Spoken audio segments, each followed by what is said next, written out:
ಸಭೆಯನ್ನ ಮಾಡಿದ್ದೀರಿ. ವಿಧಾನಸಭಾ ಅಧಿವೇಶನ ವಿಧಾನ ಪರಿಷತ್ತಲ್ಲಿ ಯಾವ ರೀತಿ ನಮ್ಮ ಹೋರಾಟ ಇರಬೇಕು ಅಂತ ಈ ಅಧಿವೇಶನದಲ್ಲಿ ನಾಗೇಂದ್ರ ಅವರು ಕಳೆದ ಈ ಅಸೆಂಬ್ಲಿಯಲ್ಲಿ ಅವ್ರನ್ನ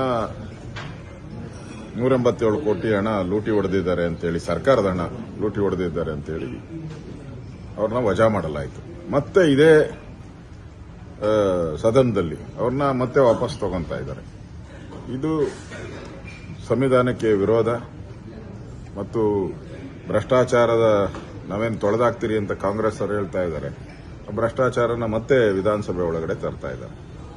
ಅದಕ್ಕೆ ಇದನ್ನ ಮೊದಲ ದಿನನೇ ಇದನ್ನ ತಾರ್ಕಿಕ ಅಂತ್ಯಕ್ಕೆ ತಗೊಂಡು ಹೋಗಬೇಕು ಅಂತ ಹೋರಾಟವನ್ನ ಫಿಕ್ಸ್ ಮಾಡಿದ್ದೀನಿ. ಅವ್ರ ರಾಜೀನಾಮೆ ಕೊಡೋವರೆಗೂ ನಮ್ಮ ಹೋರಾಟ ಮುಂದುವರಿದೆ.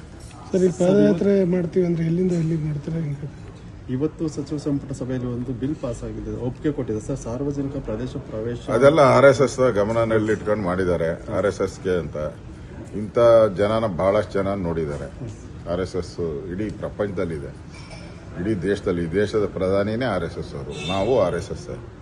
ಈ ತರ ಚಿಲ್ಲರೆ ಬುದ್ಧಿ ಮಾಡಿದ್ರೆ ಮುಂದಿನ ದಿನಕ್ಕೆ ನಿಮ್ಗೆಲ್ಲ ಸರಿಯಾದಂತ ಪಾಠ, ನೀವು ಮನೆಯಿಂದ ಆಚೆ ಬರೋಕ್ಕಾಗಲ್ಲ.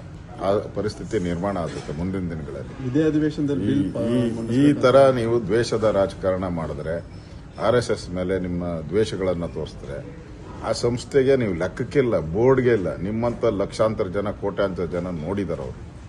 ಅದರಿಂದ ನಿಮ್ಮ ಇಂದಿರಾ ಗಾಂಧಿನೇ ಏನು ಮಾಡೋಕ್ಕಾಗಿಲ್ಲ, ನೆಹರೂನೇ ಏನು ಮಾಡೋಕ್ಕಾಗಿಲ್ಲ, ಇನ್ನು ಇವರೇನು ಮಾಡೋಕ್ಕೆ ಸಾಧ್ಯ? ಅದರಿಂದ RSS ಅವ್ರಿಗೆ ಗೊತ್ತಿದೆ, ಅವರು ಇದನ್ನ ಹೆಂಗೆ ಎದುರಿಸ್ಬೇಕೋ ಎದುರಿಸ್ತಾರೆ.